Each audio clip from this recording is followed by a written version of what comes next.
د یو روحاني بیماری په حق کې کو. روحاني بیماریانې ډېرې دي، څنګه چې جسمانی بیماریانې دي داسې روحاني بیماریانې هم شته. څنګه چې زما او ستاسو وجود د خوراک بې ترتیبۍ سره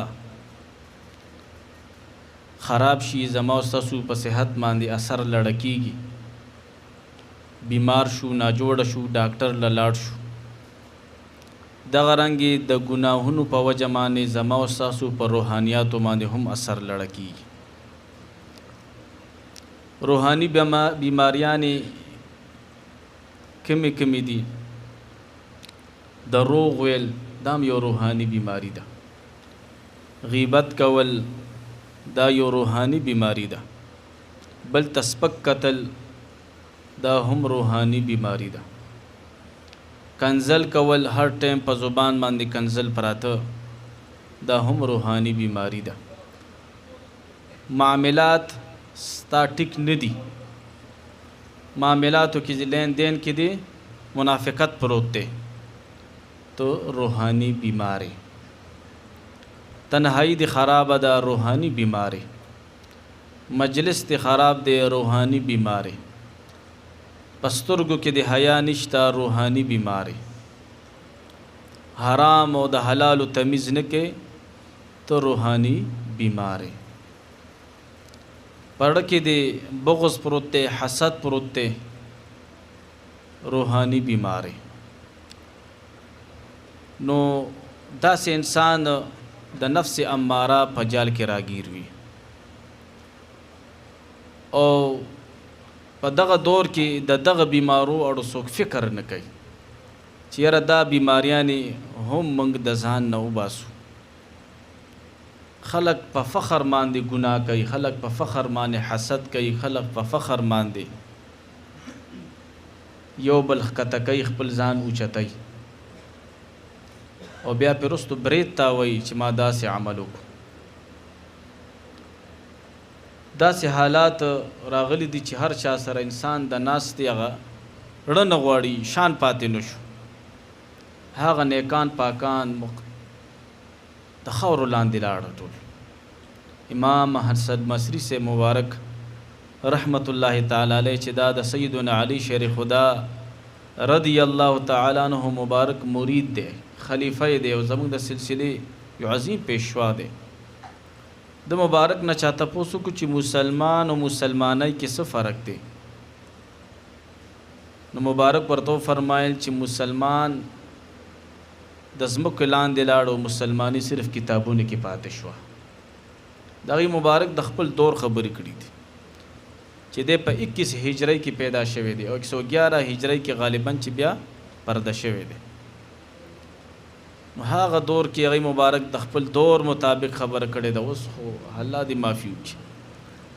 حضرت عمر بن عبید رحمت الله تعالی علیہ د الله یو ولی تیر شوی دی. مکاشفۃ القلوب کې سیدنا امام غزالی سے مبارک رحمت الله تعالی علیہ لیکي چې دغه ولی الله به د کور نه بهر نه راوتو، صرف فرضي مزله براوتو او د جنازي مزله براوتو. ولی چې زما د خولې نه چرته غیبت نشي، زه چا پسې سپکو نه ویم، زما د سترګو نه چرته ګناه نشي، زما د لاس نه چاته نقصان نه رسی. قوت القلوب کې لیکي چې د اولیاء داسې نیکان پاکان تیر شوي دي چې د هغوی د زبان نه به زیاتي خبره وته چې د هغه خبرې حاجت پنو، د هغې په بدل کې به بیا روجه نیوله چې دا زیاتی خبره ما ولې وکړه. داسې نیکان پاکان تیر شوي دي چې هغوی به په خوله کې کاڼي واچول، کاڼي چې زمونږ د زبان نه فضول خبره چرته ونیځي او په زړه به د الله ذکر کولو. داسې نیکان پاکان تیر شوي دي چې د هغوی نه به چرته زیاتی خبره وشوه، کنزل خو رستو خبره، زیاتی خبره به تو شوه چې دا خبرې اړو چرته به ضرورت نو نو غي مبارکانو به د هغې په بدل کې چې کوم دی فدیه ورکړه، پیسې به په غریبانانو تقسیم کړي. خو نن سبا د تصوف خاوندان دي، ځان ته ښه صوفي وایي، ښه لوی تسبیح هم ورسره وي، ښه دستار هم په سر وي او ښه متشرع انسان وي، خو هغه هم په روحاني بیمارو کې راګیر وي. کم مرید کم سالک چې دی روحاني بیمار دی، د ته د خپل مرشد نه فیض ګورې نه دی حاصل شوی. که د 20 کاله دی ولې نه تیر کړي د خپل مرشد پاک سره، که د 25 کاله 30 کاله ولې نه تیر کړي، خو د کې روحاني بیماری پرته ده، د خپل مرشد پاک نه فیضیاب شوی نه دی. ګوره سیدنا عبدالله بن مسعود رضی الله تعالی عنہ فرمائی چې حضور علیہ السلام ارشاد مبارک ته چې 3 هن اصل کل خطیئه، 3 شیزونه دي چې هغه د هر ګناه جړه ده، جړه د هر ګناه جړه ده. فتقوهن، نبی علیہ السلام مبارک فرمایي چې تاسو ویریږئ د هغې نه، د هغه خطایانو نه ویریږئ چې کوم د ټولو ګناهونو جړه ده. واحذروهن، او د هغې نه ځان بچ وساتئ. رسول الله مبارک صلی الله علیه وسلم فرمایي چې هغه کمې کمې دي. ایاکم والکبر، تاسو ځان د تکبر نه محفوظ وساتئ، دا روحاني بیماری ده. بل تسپک قتل، ځان ته اوچت قتل، دا تکبر دی. پر ورځ د محشر به متکبرین خلق الله تعالی میدان حشر ته د میګو په شکل کې راولي، دا به الله دونه ذلیله ګرځوي. ګوره د میګو په شکل کې به دی راځي چې د چا په زړه کې د اوري برابر هم تکبر پروتي که نه، دی به په دخول اولا سره جنت ته نه داخلېږي، دی به د دې سزا خوري نو هله به جنت ته ځي. ګوره نن سبا موږ ته الله دې معفو کړي، زه یا بل لږ منځونه شروع کو، لږ په جماعت کې تکبیرات شروع کو، په جماعت کې اقامتونه شروع کو، په هغه عبادت باندې موږ بل ته بیا سپک ګورو، یاره دا بې نمازه سړی دی، دا سړی دی، دا سړی دی. خو چې جماعت ته هغه داسې بې نمازه سړی چېرته مانځله راشي نو هغه سره موږ دونه ازادي او خوش طبیعتي وکړو چې هغه بیا نه راځي جومات ته. نه پکار دی چې هغه له زه تاسو موږ عزت ورکړو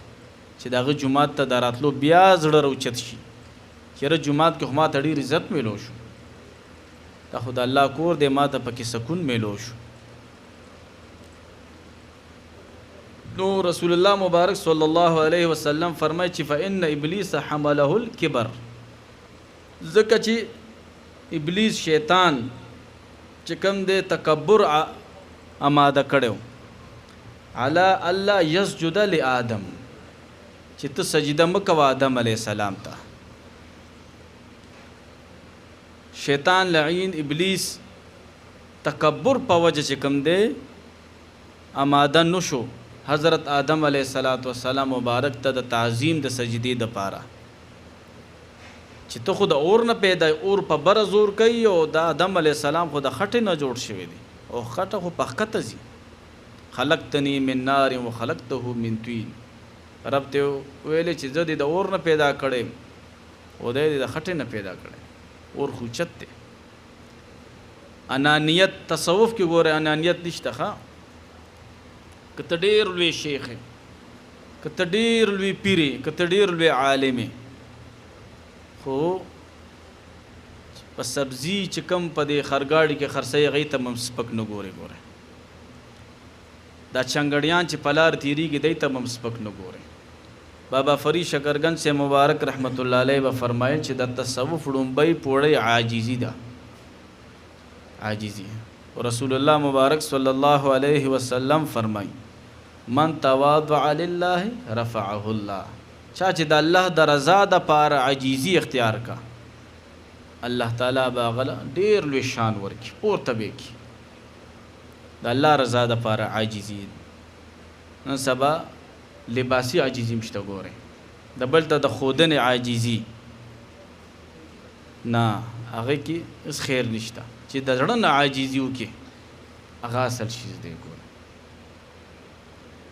بل رسول الله مبارک صلی الله علیه وسلم فرمای ایاکم والحرص، تاسو ځان د حرص نه وساتئ. فإن آدم حمله الحرص على أن أكل من الشجرة. ځکه حضرت آدم علیه السلام د حرص په وجه باندې د هغه بوټي د میوې طرف ته آماده شو چې الله تعالی منع کړو. شیطان لعین چې کوم دی باندې هغه یقین وکړو، هغه آدم علیه السلام پې ښه ګمان وکړو او حضرت آدم علیه السلام حرص کې راوستو. نو رسول الله مبارک فرمای چې تاسو ځان د حرص نه وساتئ. بیا محبوب علیه السلام فرمای ایاکم والحسد، تاسو ځان د حسد نه وساتئ. ځکه چې په مخ د ځمکه ړومبی قتل چې شوی دی دا د حسد په وجه شوی دی. قابیل چې لګې شوی دی حابیل شهید کړی دی، نو دا د حسد په وجه شهید کړی دی. په مخ د ځمکه چې ړومبی ګناه شوې ده دا د حسد په وجه شوې ده. ګورئ په اسمانونو کې چې ړومبی ګناه شوې ده نو هم د حسد په وجه شوې ده. حسد ویل کېږي څه ته؟ حسد ویل کېږي بغض ته، کینې ته. او اصطلاحي معنی دا ده چې چاله الله تعالی یو نعمت ورکړی دی، عزت ولا ورکړی دی، الله مرتبه ولا ورکړی ده، عہده ولا الله ورکړی ده، گاړې ولا الله ورکړی دی، ګڼ بچي ولا الله ورکړی دي، علم ولا الله ورکړی دی. او تا په زړه کې دا خواهشي چې دا د دن الله والی بس او مال دې راکړي، دا هم حسد دی. او دا هم حسد دی چې دنه دی الله والی مال دې نه راکړي خو چې دنه واغستلی شي، دا هم حسد دی. ګورئ نن سبا معاشره کې دا شیز ډیر دی. چاله الله روز ورکړي وي، خشته نوکر شوی، هغه خپل غریب محنت کړی وي، شپه ورځې په ځان یو کړي وي، محنت وکړي، اوچت پوسټ باندې نوکر شي. یا چې کوم دی الله ولا بچی زامن ولا ګڼ وړ کی الله ورکړه ده. خاندان کې داسې خلک وي، محله کې داسې خلک وي چې هغه بچو ته د هغه بیا نشي کتلی. چاله الله عزت ورکړی وي، خاندان کې داسې خلک وي، په محله کې کلی وطن کې داسې خلک وي چې د هغه عزت نشي برداشت کولی، او دې طاق کې او دې کوشش کې وي چې د عزت په څنګه ختم کړم. زه یو جرګه کې ناستم، د یو مشر سپینګیري نه مې یو خبره عجیبه اورېدلې وه. چېرته کتاب کې ما ته مخې له نر ده راغلی، خو د مشرانو دا خبرې هم د کاڼي کرښې وي. یو مشر په جرګه کې ودرېدو، وی حضرت موسی علیه السلام رب سره کلام کولو چې ربه ته په خپل شان لایق سره کله تبسم کې، کله خاندې، کله خاندې. وی حضرت موسی علیه السلام ته رب فرمایل چې موسی چې کله ما چاله عزت ورکړی وي، یو بې عزته سړی روچت شي او د هغه عزت اخیستل غواړي، وی ما له تبسم راشي چې دله ما عزت ورکړی دی، ته څوک چې دنه به د عزت والی. وی دې ټایم کې ما له تبسم راشي. وی بل له هغه وخت کې تبسم راځي چې یو بې عزته سړی ځان د عزت خاوند ګرځوي، چې ما بې عزته کړی وي په مخلوق کې، او دې ځان له په ځای کې په زور عزت جوړوي. وی زه تبسم وکم چې ما بې عزته کړی، ته څوک چې ځان له به عزت پیدا کړي. وی دغه موقع باندې ما ته تبسم په خپل شان لایق سره الله فرمایل چې ما ته راځي. نو حاسد سړی د الله تعالی په فیصله باندې ناراضه وي. حاسد سړی چاله الله دولت ورکو، چاله الله مرتبه ورکا، چاله الله چې کوم دی عہده ورکا، چاله الله عزت ورکو، دا ولا چا ورکو؟ رب ورکو. او زه سره پاسم چې دا ولې د تملو دی، دا ولې د تملو دی، دا په کار دی چې ما ته ملو وي. نو دا ما د چا په فیصله باندې اعتراض وکړو؟ د خپل رب په فیصله، چې دا خو ماله پکارو، دا فیصله غلطه شوې ده. نو حاسد سړی د الله تعالی په فیصله باندې ناراض وي. قرآن مجید کی آیات مبارک ته په سورۃ الاعراف کې قل انما حرم ربي الفواحش ما ظهر منها وما بطن.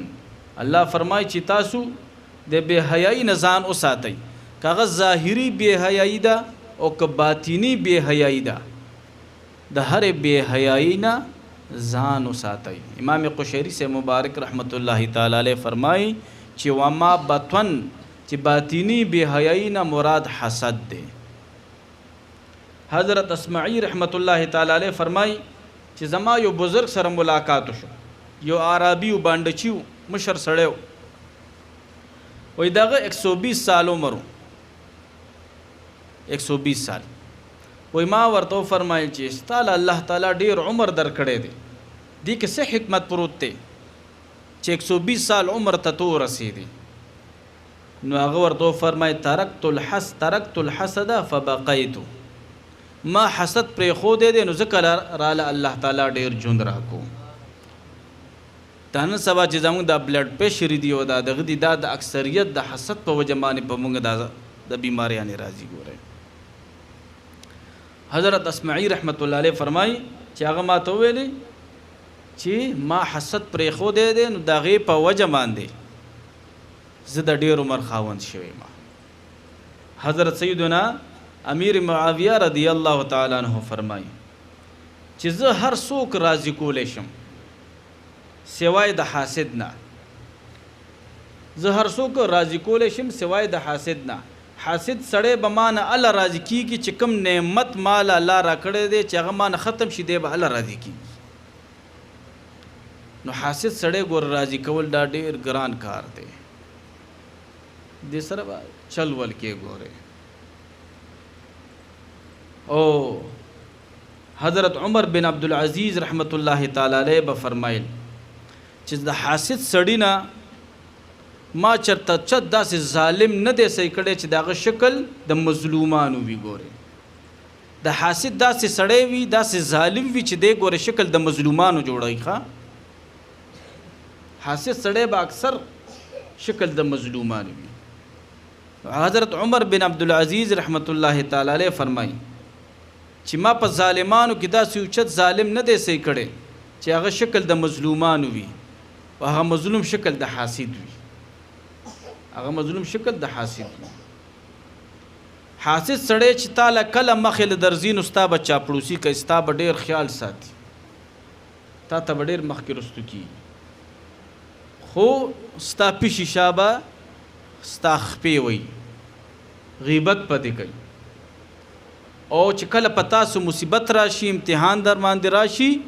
نو ډیر زیات په خوشحاليږي در باندې، ډیر زیات به در باندې خوشحاليږي. ګوره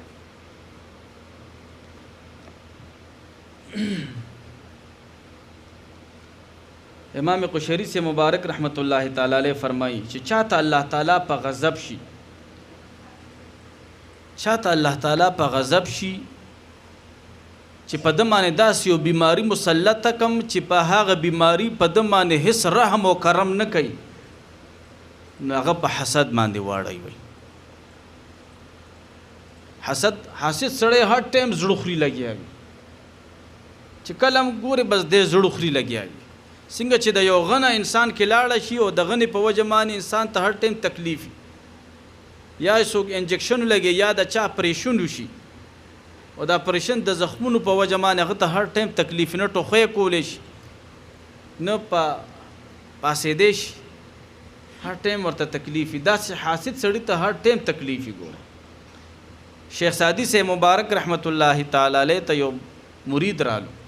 سی وای پلانکې سړی رانه ډېر زیات حسد کوي، سوځي رانه ډېر زیات، څه علاج راته وښایه. چې د منش د علاج وکم. حضرت شیخ سعدی سے مبارک رحمت الله تعالی علیه هغه مرید ته فرمای چې دا نه سزا ولا ډیره د چې سوځي کنه، بس دا نه سزا ولا ډیره د چې سوځي، پرېږده د چې سوځي. نو حاسد سړی هر ټیم د خپل مسلمان رور برای غواړي، ګورې بد غواړي. یو د رشک غبطه ورته ویل کېږي، لکه سیده عائشہ صدیقہ رضی اللہ تعالی عنہ مبارک فرمائی چې رسول الله مبارک صلی الله علیه وسلم بکله کله خدیجه الکبرى رضی الله تعالی عنہ یادوله او جړل به ورپسې. کله به د خوشحالی مکراله نو حضرت سیده خدیجه الکبرى رضی الله تعالی عنہ به یادوله چې کاش سغم و نو سونه به خوشاله و. چې کله به داسې امتحان ازمائش پر رسول الله مبارک صلی الله علیه وسلم برالو، محبوب علیہ السلام بو فرمای چې کاش خدیجه الکبرى وې نو زما به لږ مرسته کړې وه، ځکه چې په سخت وخت کې ورسره هغه ولاړه وه چې ټول عرب د حضور علیه السلام خلاف. نو په دغه وخت کې به ما رشک کولو. حضرت سیده عائشہ صدیقہ رضی الله تعالی عنہ فرمای چې کاش څنګه چې د خدیجه الکبرى سره د حضور علیه السلام مینه دا محبت دی، داسې چې کاش ما سره وي. دې ته رشک ویل کېږي. چاله الله مرتبه ورکړې ده، عہده ورکړې ده، علم ورکړې دی، تقوا ورته حاصله ده، تا وکتو یا الله دله چې دا څنګه هر څه ورکړي دي داسې ما له راکړه. رسول الله مبارک صلی الله علیه وسلم یو حدیث مبارک کې فرمایي چې تاسو حسد چا سره مه کوئ مګر دوو کسانو سره حسد وکئ، او هغه حسد په مرتبه د رشک ته ګوري، په مرتبه د غبطه دی. چې چا د قرآن او د حدیث علم حاصل کو او په هغې باندې عمل کوي، 24 غنټې په هغې باندې تیری، د قرآن او د حدیثو مطابق فیصلې کوي، وایي د سره ته حسد وکړه. څنګه حسد وکړه؟ داسې حسد وکړه چې یا الله دله د څنګه د په قرآن او په حدیث باندې پوهه ورکړې ده، څنګه چې دی د قرآن او د حدیثو مطابق زندگی تیری، څنګه چې د قرآن او د حدیثو مطابق فیصلې کوي، داسې مرتبه مال مراکا. او بل هغه چا سره حسد وکړه څوک چې د الله تعالی په لاره کې مال ډیر زیات تقسیموي، په غریبانانو، مسکینانو، په مدارسو، په مساجدو، په لارو باندې د الله په لاره کې وړیا چې کوم د مهربانیانې کوي خلکو سره، وایي داسې انسان سره حسد وکړه چې داسې رب نه سوال وکړه چې رب څنګه دې ستا په لاره کې تقسیمول کوي، داسې مالم طاقت توفیق راکړه چې زه هم ستا په لاره کې تقسیمول شروع کړم. نو په اسمانونو کې ډومبۍ ګناه چې شوې ده دا د حسد په وجه شوې ده ګوره، او په ځمکه باندې چې کله ډومبۍ ګناه شوې ده نو دا هم د حسد په وجه شوې ده ګوره. یوسف علیه السلام مبارک ته چې دا ټول مصیبتونه راغلو مخې ته، دا ټول د حسد په وجه راغلو چې رونو ورسره حسد کولو، روریانو ورسره حسد کولو. هغه د پلار ډیر زیات خوښو، پلار ورسره محبت کولو، کشریز ویو د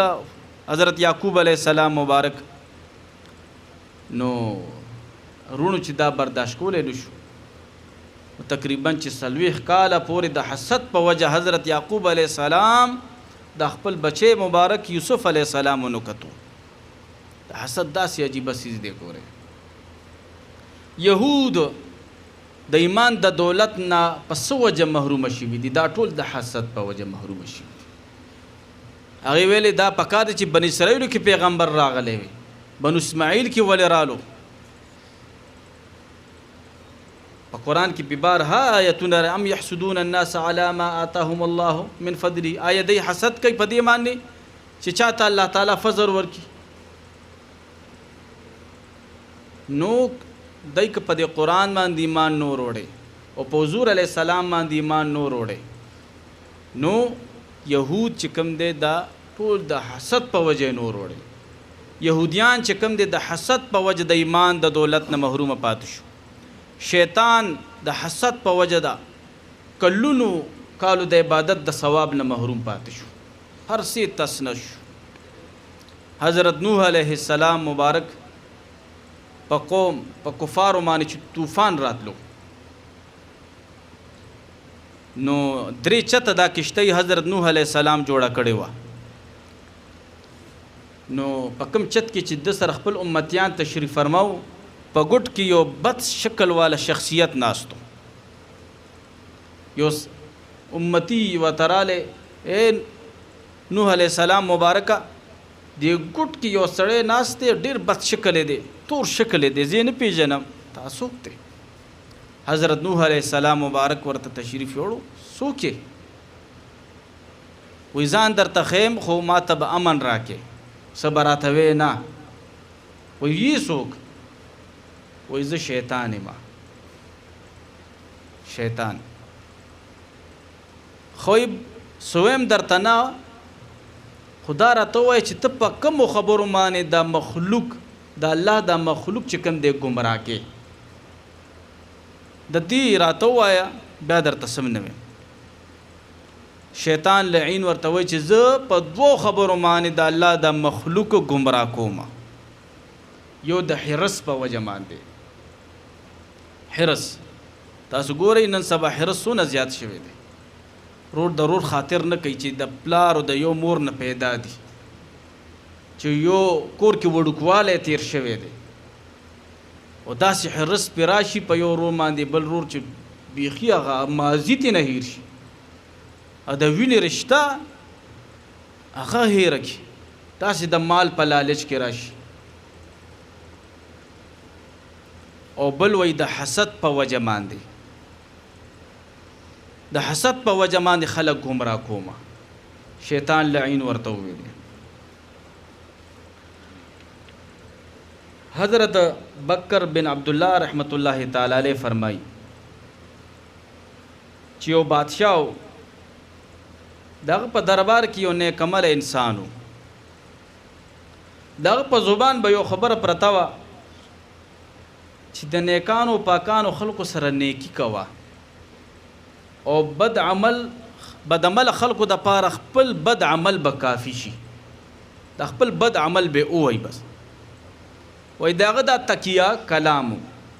چې تاسو سره به خبر کول نو اخره کې به دا خبره درته وکوله چې نیک عمل انسان سره نیکی کوه او بد عمل انسان لپاره خپل بد عمل کافی دی بس په دغه دربار کې د سره یو بل سړیو چې هغه سره حسد کولو او پاغه به دا خبره ډیره زیاته بد لګیدا چې دی ولې دا خبره کوي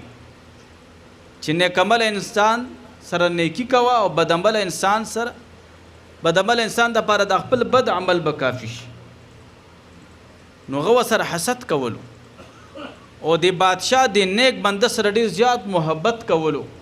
او د حاسد نه بدا نه برداشت کېدو نو د حاسد څوک بادشاہ ته ویلي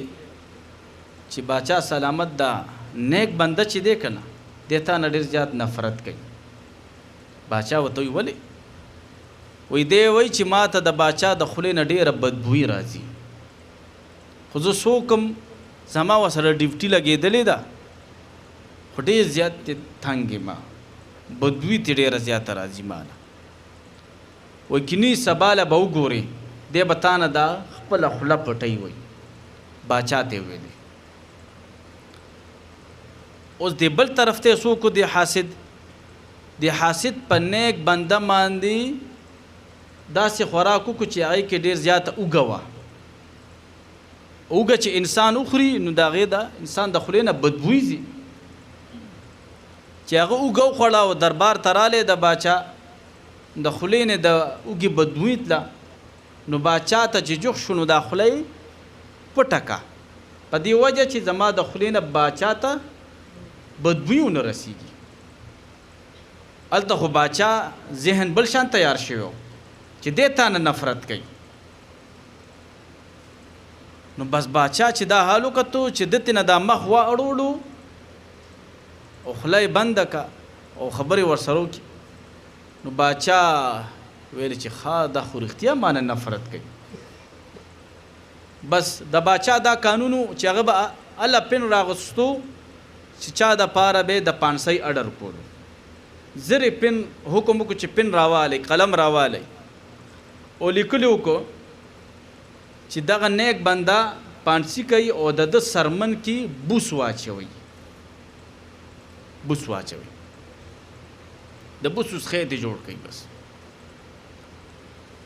او دغه خط هم د نیک بنده له ورکو چې لاړ شه دا جلات له یوسه عامل له یوسه اوس د نیک بنده ته پته نشته چې د خط کې څه دي باچا سلامت ته سلام وکړو چې صاحب بالکل دا زوړم اوس د نیک بنده ته پته نشته چې دې کې زما د 500 اډر دی خط کې لیکلو چې دا خط روړونکی دا 500 کا پلار ورته دا حاسد مخله ورغو چې چا وسره حسد کولو د نیک بنده سره ورته وی دا څه کې چرته روانه یاره باچا سلامت دا خط را کړی دی او دا عامل لوړم هغه خو سره حسد کولو نه دا به تو نوړي دا به زوړم هغه ورته ګور دا مال باچا را کړی دی هغه ما ته حکم کړی وینا هغه دا ګمانو چې زبا باچا تخپل نمبر جوړ کړي دبا نمبر جوړ نشي هغه نیک بنده ورته خزه چې تو یو سزا هغه حاسد چې خط وړلې دی جلات لا عامل لا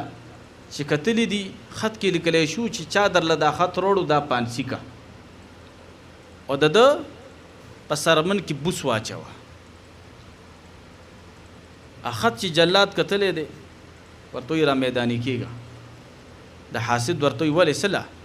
وی دی کې لیکلی دي چې چا درله دا خط وروړی دی دا 500 کا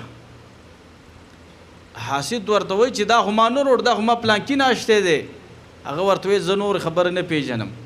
چې خط تا وروړی دی باچا سلامت لیکل دي د هغه پې دستخط دی هغه حاسد ورته وی چې لاړ شه باچا نه تپوس وکړه وی نه باچا نه به زه څنګه تپوس کړم داس شو چې هغه سړی په دار باندې وخېژولو 500 کو او د بوس اوس خیتې جوړ شو چې د بوس اوس خیتې جوړ کو په سبا بیا دربارو لګېدو نیک بنده ولاړ دی هغه ولی الله باچا ورته داسې په حیرانۍ سره ګوري ته ژوندی او ته یو صاحب ژوندی وایي ته پرون 500 نه شوې وایي نه جي زه خو نه یم 500 و یا خط کې چې ما لیکلو چې دا عامل ته مې لیکلو چې دا سړی 500 کا و یا خو جي ما نه په لار هغه پلانکي سړي واشتو خط چې دا به زوړم باچا حیران شو دا څه شو باچا سلامت ورته وایي چې اے د الله نیک بنده واقعي ته مانه نفرت کې وایي ما ابا نیک بنده ورته وایي چې صاحب ولې تا نه نفرت کوم وایي تا دا نه دی ویلي چې د باچا د خولې نه ما ته بدبوی راځي وایي نه صاحب ما خدا نه دی ویلي وایي تا ما نه دا خوله ولې بیا پټوله هغه ورځ باندې وایي ما جي اوږه ډېره خوړلې وه نو په دې وجه ما دا خوله پټوله چې زما د خولې نه تاسو ته تکلیف راونې رسي په دې وجه مې دا خوله پټه کړه او د اوږم رامانې وایي ده خورولې وه د حاسد رامانې خورولې وه نو باچا د زبان نه هم دا خبره وته چې د نیک عمل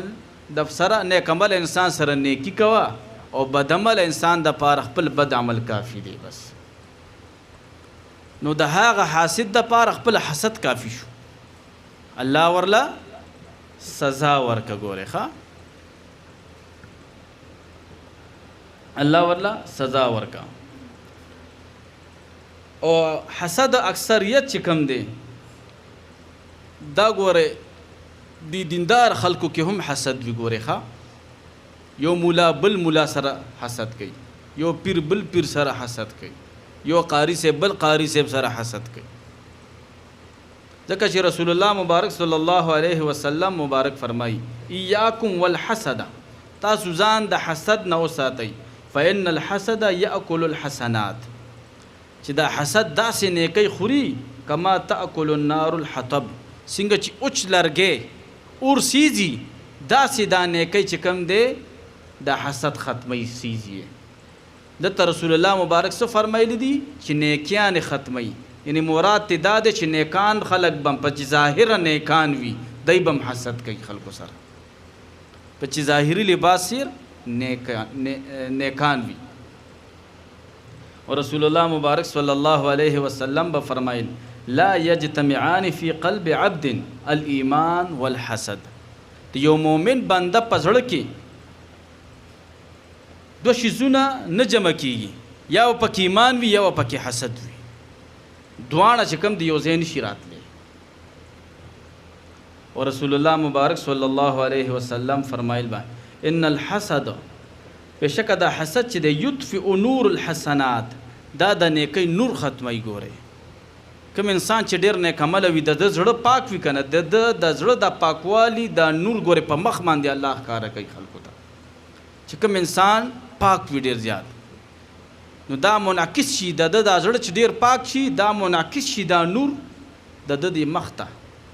د مخ چې کوم دی بیا په خلکو باندې خوږ لګي، خلک ورته مایل کیږي، محبت وسره خلک کوي. بیا وای پر ورځ د محشر به عملنامې چې کله الله تعالی خلکو ته ښیي، نو یو کس به راشي، حدیث مبارک کې راځي چې د هغه په عملنامه کې به ډېرې نیکیانې وي. دی به حیران شي چې ربه دا خو ما دونه نیکیانې خو نه دي کړي،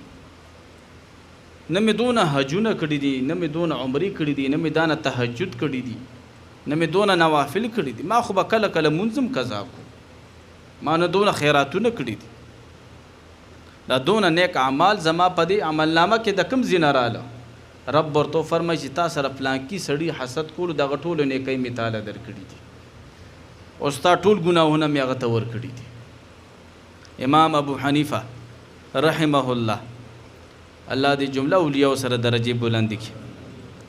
مبارک سره به ډېرو خلکو حسد کولو. دا په دې اولیاء د انبیاء کرامو سنت الله پوره کوي. ګوره دا الله ولی سره به خامخا خلق حسد کوي. ګوره امام ابو حنیفه رحمت الله تعالی علیه مجلس کې بیان کوي، تقریر کوي. یو حاسد ورته ودرېدو، اے امام ابو حنیفه ته خو ډېرې ښکلې مسلې بیانې خلکو ته،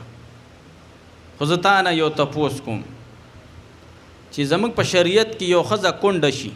نو هغه دویم واده کولی شي؟ امام سے مبارک ورته وفرمیل او کولی شي، خو ستا مور کونډه شوې د مالې په نکاح راکړه په ډک مجلس کې. اوس امام سے مبارک رحمت الله علیه د صبر د تحمل مظاهره کوي، فرمایي ورته چې بالکل زه به د خپلې مور بیبي نه تپوس وکړم، که هغه پرې راضي وه نو زه به تعالی په نکاح درکړم. امام سے مبارک خپل بیان جاری وساتلو. نور مخکې مجلس ختم شو، امام سے مبارک خپل خلوت خانې ته تشریف وروړو. ناګهان یو شاګرد په منډه منډه رالو، ورته وفرمایل چې صاحب تاسو نه چې چا په مجلس کې سوال کړو چې ماله مور په نکاح راکړه، هغه سړی د اس نه راپرېوتو، دا سر یې د ځمکې له راړو مردار شو. امام ابو حنیفه رحمت الله تعالی علیه فرمایي چې دا زما صبر والو، دا زما صبر وهلو. تاسو سره ما سره که څوک حسد کوي الله ته سپارئ. ګوره صبر کوي، حاسد سړی ستاسو هېڅ هم نشي کولی. ګوره دی بس خپله ختمیږي دننه دننه، هر ټایم په خپله پریشان وي. اوس که ستاسو یا زمونږ په زړه کې چا سره حسد وي نو د هغې لرې کولو کوشش کوئ. ګوره هغه لپاره خپلو دعاګانو کې حصه مقرر کوي چې ستاسو د زړه نه ورته د حسد وځي. ګوره که هغه درله مخې له راځي نو ړومبی پې سلام اچوه، کوشش کوه چې د هغه خیر وغواړه، رو رو رو رو به ستا د زړه نه په خپله د هغه سره د حسد ختم شي. ګوره د هغه خیرخوا جوړ شه. نو حضرت انس ابن مالک رضی الله تعالی عنہ فرمای چې حضور علیه السلام مجلس لګیدل او ټول صحابه کرام ناس دي. وی محبوب علیه السلام فرمای چې اوس به یو جنتی شخص راځي. وی مونږ وکړو چې انصاری رالو، تاسې حالت کې رالو چې دا ګیری مبارک نه د چارهدام وبسسې دي او په خپلو پاکو لاسونو کې ورسره پیزارو. وی مونږ دا سړی وکړو، دا صحابي مو وکړو. په دویم ورځ باندې بیا محبوب علیه السلام فرمایل چې اوس به زموږ مجلس ته یو جنتی شخص راځي. یو ماغه صحابي دوباره رالو په دویم ورځ باندې. حضرت سیدنا عبدالله بن عمر بن عاص رضی الله تعالی عنہ فرمای چې ما اراده وکړه چې دغه کوم داسې نیک عمل دی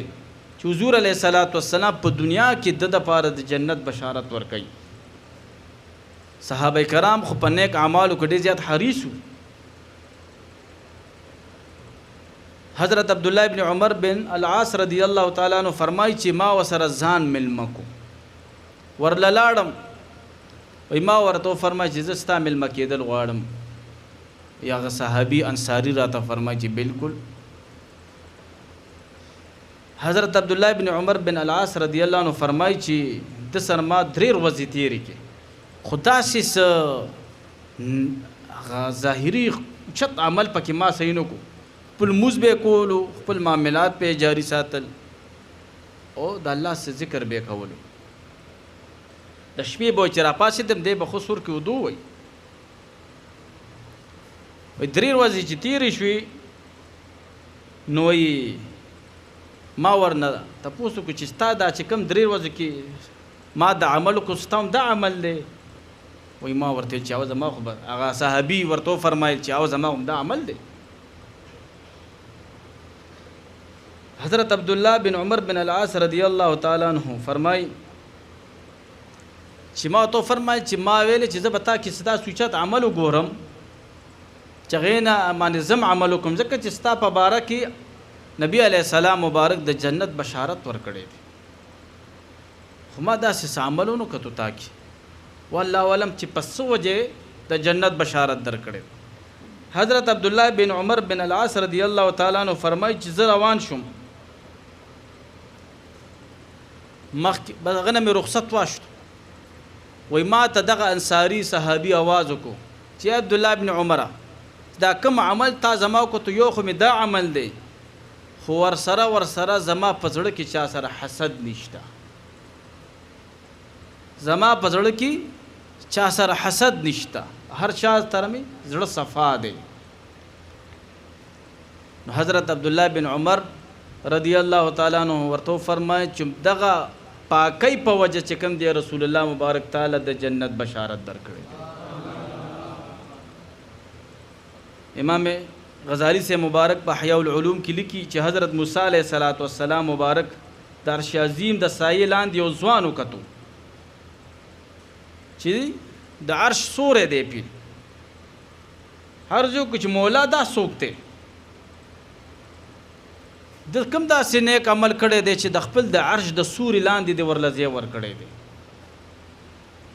وای خوب کې راته الله تعالی دا غنوم اون خودلو خوراته او فرمایل چې د تدری عمل ویم په دی وجه چې کوم دی د عرش د سوري لاندې مولځې ور کړی دی. لومبه عمل دا دی چې د پزړه کې چا سره حسد نه ساتي. ګوره سړی پاک دی. دویم دا چې د خپل والدینو نافرمان نه دی. د خپل والدینو عزت کوي، احترام کوي. او دریم دا چې د چغل خوري نه کوي. یو نه یو تب وړل بل نه بل ته وړل. ذره ذره خبره چې کوم دی یو نه بل ته وړل چې داسې در پسې ویلې داسې در پسې ویلې. هغه عربی کې یو مقوله ده کنه چې تا نه وي څوک نقل تاسو خبره نقل کوي نو ته پېښه چې دی تا نه هم نقل کوي لګیا دی. که تا له چا د خبره روړه د بل چا خبره درته روړه نو ته پېښه چې دی هم ستا د خبره به بل ته وړي. شیخ سعدي سے مبارک رحمت الله علیه ته یو شخص راغی ورته ویل چې صاحب تا بس پلانکی ځای کې یو کس خبره کوله. شیخ سعدي سے مبارک رحمت الله علیه وته فرمایي چې هغه خو په هوا کې غشې پرې خو چرته به پرېوته نو تا هغه شی راواغستو زما په دې زړه کې د خخ کو ینه د دې خبرو د روړو سه حاجتو د دې خبرې د روړو سه حاجتو. نو حاسد رسول الله مبارک صلی الله علیه وسلم فرمایي چې الله فرمایي چې الحاسد عدو لنعمتي. حاسد زما د نعمت دشمن دی. ګوره چې ما چاله نعمت ور کړې وي پچا می فضل کړې وي دی وای چې دا ولې د تملو شوی دی دا ولې د تملو شوی دی. امام ابو حنیفه صاحب رحمت الله علیه سره یو کس په حسد کولو خبرې به وربسې ډېرې بدرت به وربسې ویلې هر روز به ورته یو تحفه لیږله هغه سړی ډېر زیات حیران شو چې زه خو د پسې خبرې کوم او دی ماله تحفې رالیږي اخر هغه سړی مجبوره شو رالو امام ابو حنیفه صاحب رحمت الله علیه سره کېناست چې صاحب تا ته پته ده چې زما تا سره نه لګي وایي او تا ته پته ده چې زه تا پسې خبرې کوم وایي او نو ماله دا وایي تحفې ولې رالیږي امام ابو حنیفه مبارک رحمت الله تعالی علیه ورته فرمایي چې ته ما سره ډېره نیکي کې نو ځکه تعالی تحفې درلیږم وایي څه نیکي در سره کوم وایي ته زما ټول ګناهونه معاف کړې او خپلې نیکۍ ماله راکړې نو ته د نیکۍ تحفه ماله راولیږي نو زه د هغې په بدل کې چې کوم دی تعالی دنیاوي تحفه درولېږم نو ته ما سره ډېره نیکي کې نو ځکه تعالی دا تحفه درلیږم چې زما ګناهونه معاف کړې او خپل نیکیانې ماله راکړې امام صاحب مبارک د ګناه نه پاک و خو ولی الله او د الله ډېر لوی بنده او عظیم بنده و نو حاسدین هر دور کې وي او استانو کې حاسدین وي یو پیر صاحب یو مرید سره ډېر زیات محبت کوي هغه سره نور اکثر پیر بیان چې کوم دی حسد کوي بیا دا ولې ته سره دا پیر صاحب دونه محبت کوي الکت دی مرید کی دی پیربئی کی بدی سی بھی کنه هغه شی ځان کې ته پیدا کړه چې تاسو خپل مرشد محبت شروع کی لکه محمود غزنوی صاحب رحمت الله علیه با آیات سره ډیر زیات محبت کول په وزیرانو کې په خادمانو کې نو ټول وزیران به خادمانو به سره ډیر زیات بغض کولو آیات سره یو ځل په شکایت وکړو چې بادشاہ سلامت د ایاز نه دی د ستا د خزانه نه غلا کوي د غلا کوي او کور کې دا پیسې جمع کوي دا دولت جمع کوي او شکل برابر کی دی بدر نزی محمود غزنوی صاحب رحمت الله علیه ته پته وا چې ایاز کې غلا نشته خو د دې وزیرانو د دلجویی د پاره اچانک د محمود غزنوی سے پکور باندې چاپا وهله چې ورغو وری ورته والو ورته आवाज کو چې محمود غزنوی سے ور کو لوک آیا سے ور چې کم دی لیټ کو لوک لګو ور کې تاخير شو دا وزیران یو بل توي ګوره پیسې پټای لګیا دي چې کم دولت جمع کړي دي هغه پټای لګیا دي یو بل تا څنګهلې منګلې ور کوي حاسد سړی تا نه هیڅ کلم نشي خوشاله دی ګوره چې کله ور کولو کو محمود غزنوی سے ټول د وزیران داخل شو وی کتا خو دی خو ګوري ایاز حیران دی چې دا څه چل دی باچا هم راغلی دی اچانک وزیران خادمان هم دي ناګهانه د باچا په یو بکس باندې نظر پریوتو محمود غزنوی صاحب رحمت الله علیه و فرمایي چې ایاز دا بکس کولوک ایاز صاحب ورته فرمایي چې باچا سلامت پرېږ دی دا بکس را باندې مکولاو محمود غزنوی صاحب ورته فرمایي چې کولوک هغه بیا درخواست وکړو چې صاحب دا را باندې مکولاو الته وزیران او خادمان یو بل تروزی وای چې سړی خو گیر شو دی بکس کې ټول مال پروت دی او خوشاله دل پزړه کې جنن بد ایاز د عزت جنازه وځي خو پته ورته نو چې اچاله الله عزت ورکی هغه تنه سوټی شي اشته ګوره خیر چې باچا سلامت ورته لک جلال کرالو ورته چې زه درته چې دا بکس کولو کا دا باچا په حکم باندې اخر چې ایاز سے بکس کولو کو چې وکت شلیدلی جامې پکې پرته وي شلیدلی سپلای پکې پرته وي یو شلیدلی ټوپۍ پکې پرته و وزیرانو یو براتلو بکس کې ته وکت چې سونه سونه د پکې خو چې دا هر څه به وکړو واپس پلاړو چې دی کې خدا پراته محمود غزنوی صاحب رحمت الله تعالی علیه ورته فرمایل آیا زدا سدي داتي ولې پټکړی دی د موږ ته د نو خودل وی باچا سلامت زه چې کله تعالی راغلی منځ په داسې لباس کې ومه زما شلیدل لباس پیزار مم ټوټا پوټاو د سر دستار مم ټوټا پوټاو چې دا نن شاهي لباس دا ښکلی ژوند ما ته ملو دی نو دا ټول ستا برکت دی نو زه د شپې کله کله راشم د بکس نه دا جامې وباسم او ځان ته یې واچوم او په دې کې تهجد کوم او رب ته جاړم چې ربه زه خو هېڅ نوم دا ستا فضل و د دې باچا برکت دی را سره صوفیا لیکي چې داسې به مریدم ګمان کوي چې زه خو مخکې هېڅ نوم خو چې دې مرشد سره زما نسبت رالو ما نه اعلی جوړ کو زه خو د ګناه په دلدل کې روان وم زه خو فسادی طرف ته روان وم د ګناه په دلدل کې ډوبېدو والا وم زما مجلس خراب و زما کردار خراب و زما لین دین خراب و په مخ مې ګیره نه وه حیا عزت راته کې د چانو په خوله به مې کنځلو اوس مې په زبان د الله ذکرونه دي دا ټول برکت زما د مرشد دی دا ټول برکت زما د شیخ دی څنګه چې ایاز وای دعا کوله چې دا ټول برکت زما د باچا سلامت دی وای داسې به دا مریدم وای چې دا ټول برکت ما سره د خپل مرشد دی ګوره چې دا هر څه ماته ملو شي ایاز سے باندې یو ځل شکایت وکړو وزیرانو خادمانو په حاسدانو په شکایت وکړو چې ایاز صاحب ستا د خزانې نه خلکو له پیسې ورکوي او خلکو ته دا نیټه دی چې کله باچا مړ شي نو بیا به دا پیسې مال راکوي طالب قرض درکو تا به ورته ویل چې دا به کله در کوم ایاز صاحب به ورته ویلي چې کله باچا صاحب مړ شي محمود غزنوي صاحب دا قرض به الله راکړي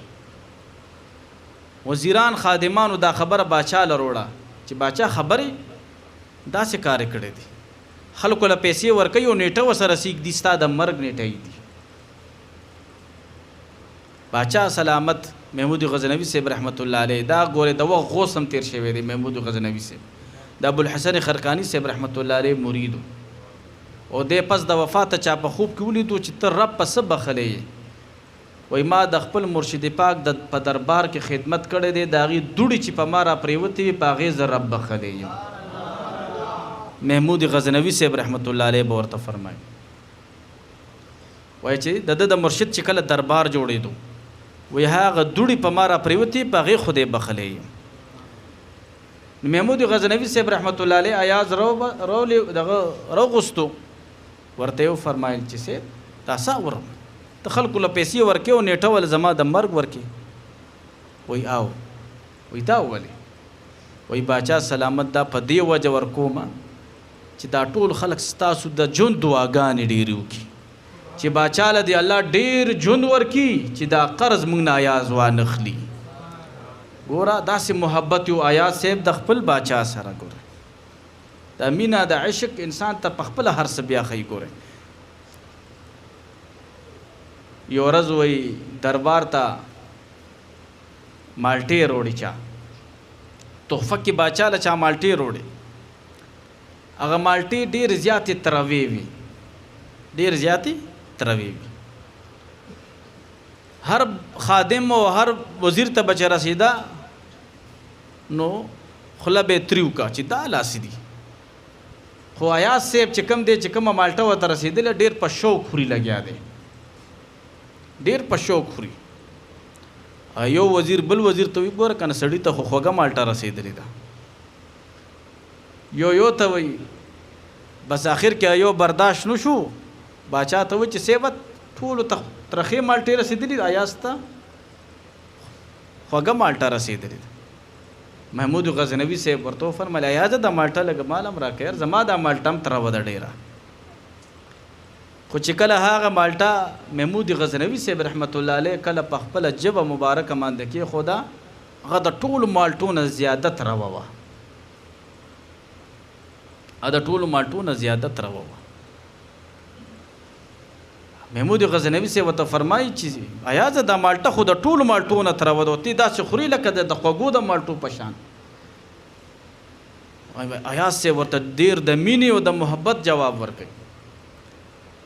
دا مرشد چا سره سیمینه نه کوي ګوره هغه کسی وی ګوره ورته فرمایي آیا صاحب چې باچا سلام ستا د لاس نه مې ډېر زیات خواږه خوړلي دي که نن مې تراخو خوړل نو څه چلو شو او دا تراخه به همداسې خورم چې لکه په مینه به یې خورم په مینه به یې خورم یو ځل په شکایت وکړو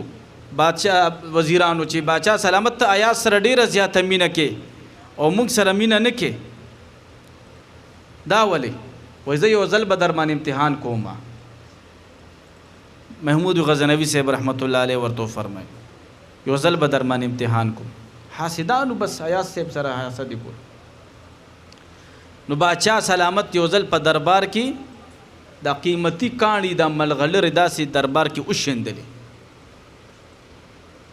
وی شیندلې بس هر خادم او هر وزیر لګ کېدو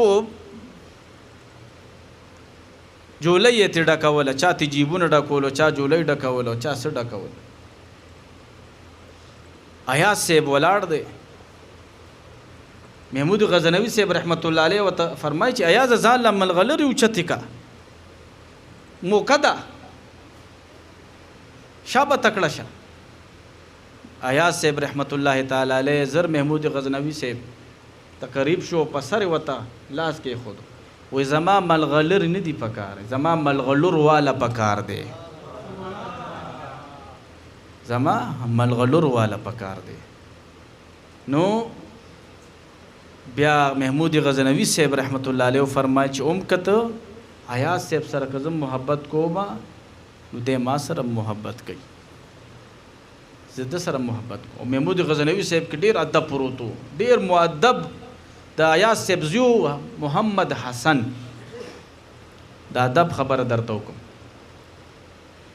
نو د محمد حسن صاحب با محمود غزنوي صاحب ته تهجد د پاره اوبه وروړي او د چاردام د پاره به مرتبه برابرولي نو د ایران یو بادشاه راغلی د ایران د بادشاه طرف نه یو سفیر راغلی بادشاه په خپل نور علي سفیر راغلی د تهجد وخت شو نو محمود غزنوي صاحب رحمت الله تعالی علیه आवाज کو حسن نو د محمود د ایاز صاحب د ازوی محمد حسن صاحب لګی شو د شاردام وبې روړي او محمود غزنوي صاحب ته کې خدای د ایران چې دا کوم سفیر د منظر وکړو نو دا محمد حسن صاحب راغوستو ورته ویل چې تا د خو باچاو نه ویل چې مال د شاردام وبروړ صرف نوم استا واشتو چې حسن نو تا ولا د شاردام وبروړي دې کې څه فلسفه پرته ده وی محمود غزنوي صاحب مبارک رحمت الله تعالی علیه زمانوم چې د محمد حسن دی چې کله ما ته حسن وای نو زه پیشم چې محمود غزنوي صاحب چاردام نشته محمود غزنوي صاحب رحمت الله علیه بغیر د چاردام محمد نوم نه علي تاسې ادب پکې پروت چې نن دا نوم چمکاویږي په بادشاهانو کې د محمود غزنوي صاحب رحمت الله علیه دا ادب دی ګوره ادب تصوف ټول ادب دی شریعت ټول ادب دی ګوره ټول ادب دی ګوره زمو صاحب مبارک رحمت الله علیه زما وسره ابټاباد کې شپه وه صاحب مبارک رحمت الله علیه بره اوده شو په کټ کې زه سره په خوا کې لاندې اوده شو چې داسې یو 20-25 منټ تیر شو صاحب مبارک رحمت الله علیه आवाज وکړو ماته پاته وی پاسه دلته نه داسې قاری عمر دراز صاحب سره م کړو ما ته جی خیر شه وایي ته به دې کمره کې نه سملې وایي جی خیر شه تاسو چاردام تک به بیا څوک کوي که نه وایي نه بیا به تهجد ټایم کې راشي او ته دې کمرې نه ځه زه حیران وم چې څه چلو شو صاحب مبارک چې کب دی کمرې نه بهر کم بلې کمرې ته بس لاړم په سبا یې راته او فرمایل چې ته به حیران او خفه به چې د کمرې نه بهر کم خو ما په دې وجه چې کوم دی بهر کې ما د قرآن ادب وکړو ته د قرآن حافظ یو ته په ځمکه ودي او زه به بر ودیم نو ما د قرآن د ادب په وجه چې کوم دی دغه عمل وکړو چې الله تعالی را چاته په دې ناراضه نشي. نو زموږ دا ټول تصوف دا ټول د ادب دی. ګورئ مولانا غلام حضرت شیخ صاحب دی الله ټولو شهیدانو سره درجې بلند کړي فرمایلی چې یو ځل ما بیان کولو او په بیان په دوران کې مې رسول الله صرف ویلی صرف رسول الله مې ویلی وی کله دا بیان زما پیر صاحب واورېدو باړی پیر صاحب دا پیر صاحب رحمان صاحب رحمت الله علیه هغه واورېدو چې د حضور علیه السلام نوم سره صلی الله علیه وسلم ولې نه دی ویلي. وی ما هغه ټیم ما ترنګ وکړو چې شابه زر ځان راورسوه. وی زه حیران وم ماسوتن لمونځ مې وکړو چا نه مې موټر سایکل واغوښتو چې صاحب غوستی یم څه چل شوی دی. وی په منډه منډه د پېښور نه لاړم هغه ټایم کې صاحب په باړه کې و. وی صاحب راته ډېر په جلال کې کور ته تللی و مریدانو نه مې تپوس وکړو چې صاحب ولې په غوسه کې دی. وی راته مریدانو سالکینو ویل چې موږ خبر نه یو خو صاحب ډېر غوسه دی. وی چې کله راووتو د کور نه ما ته داسې په غوسه کې ګوري باړی پیر صاحب او په غوسه کې ما ته وایي چې ته د حضور علیه السلام نوم منې او درود ورسره نه وې ته دونه بې ادبه شوې. وایي د هغه نه بعد چې کله ما بیان کړی دی ما د درود شریف ته بیا خیال کړی دی چې په حضور علیه السلام را نه چېرته درود پاتې نشي. زمونږ ټول صوفیا مشایخ ټول د ادب والا دي. ګورئ دوی د ادب درس ورکوي. اخوالبنجو سرکار رحمت الله تعالی علیه سره هم په خپل وخت کې ډېر خلکو حسد کړی دی. مبارک سره چې کله د اکبرپور شریف ته تشریف وروړو او د مبارک د غوثیت د ولایت چرچې ډېر زیاتې شوې نو اکثریت د اولیاء سره د علما ډېر حسد کوي. ګورئ تاسو به کتلی علماء ظاهر چې کوم دي خو د اولیاء نیکان پاکان مشایخ پیران صاحبان د علماء کرامو ګورئ بې عزتي چرته نه کوي. ګورئ ځکه چې علماء اولیاء ته نیکانو پاکانو ته د علماء قدر معلوم دی. ګورئ چې دا ډېر د عزت لایق خلق دی. خو علماء ظاهر چې کوم دي صرف ظاهر باندې چې نظر ساتي د دې اولیاء د حقیقت علم ورته نه وي. نو اکثر چې کوم دی بعضې علما د مشایخو بې ادبه شي بعضې علما یادو. نو بابا صاحب مبارک رحمت الله علیه ته علما راله یو ویل چې زه به پې دا سوال کوم بل ویل زه به پې دا سوال کوم بل ویل زه به پې دا سوال. پوخ جوماتو عثمان باباجي صاحب رحمت الله علیه چې دا د خلبنجو سرکار رحمت الله علیه مشرع بچی و رالو باباجي ته فرمایي چې جی بهر څه مولیان صاحبان راغلي دي. ښه بچی درلم مسجد کې ناست دي. کله چې باباجي سے مبارک د پیزار ځای ته قریب شو دی ته داسې د فراست په نظر وکتو چې دا خو په بل شکل کې راغلي دي. نو د کلمې طیبې ورد شروع کو لا اله الا الله لا اله الا الله او سلبي توجه یې دی مولیانو ته وکړه هر څه تراخ او باباجي سے مبارک چې هغې ته رسیدو ټول بې هوشه پراتو د ځان نه خبره یو ویل زه به ورته نه پاسم بل ویل زه به ورته نه پاسم هغه اړو پاسېدو ته سم نه شو.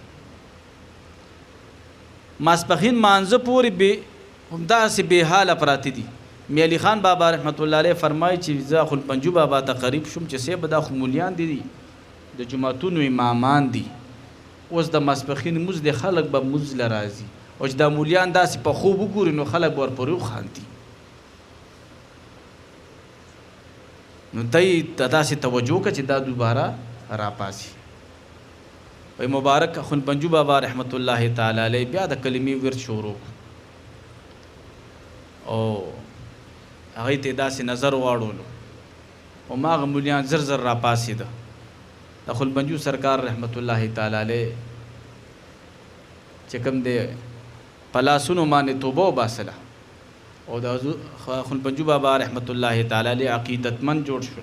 او بیا ته مؤدبه چې کوم دی خلک وګرځېده. نو حاسدین دا په هر ځای کې وي کوشش کوئ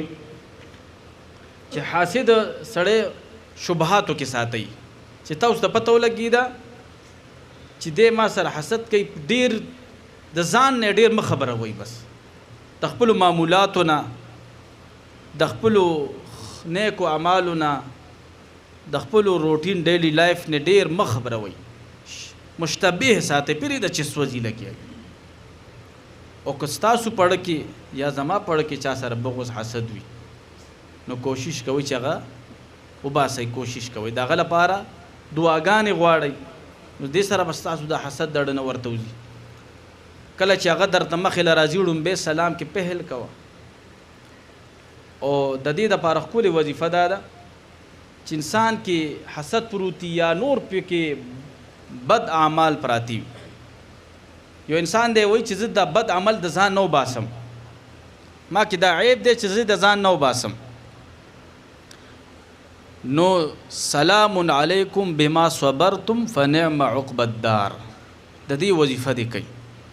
سلام علیکم بما صبرتم فنعم عقب الدار دا آیات مبارک تی ورد کوي او هر مانځه پسې یو شپېرې په لاس دم کې په زړه دې راکاږي د زړه به داسې پړکار کوي پاک شي به د هر څه نه او که دی غواړي چې زه د حاسد د حملو نه ځان بچ کم د بد نظر نه ځان بچ کم